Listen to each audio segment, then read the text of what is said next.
আসসালামু আলাইকুম বন্ধুরা, আশা করি সকলেই ভালো আছেন। আপনারা জানেন কি প্রতিদিন কম ঘুমানোর কারণে আপনার বডিতে মারাত্মক রোগ হচ্ছে।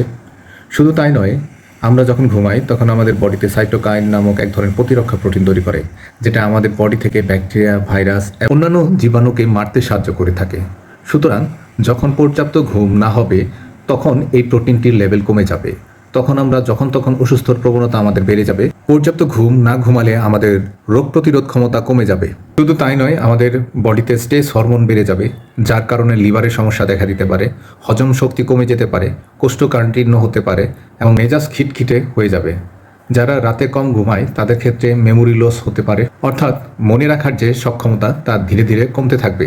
শুধু তাই নয়, যারা রাতে কম ঘুমাবেন তাদের বডিতে কর্টিসল লেভেল বেড়ে যাবে, তাদের লিভার, তাদের হার্ট, তাদের কিডনি খারাপভাবে ক্ষতিগ্রস্ত হতে থাকবে। সুতরাং রাতে অন্তত 6 থেকে 8 ঘন্টা ঘুম একজন প্রাপ্তবয়স্ক লোকের জন্য খুবই গুরুত্বপূর্ণ।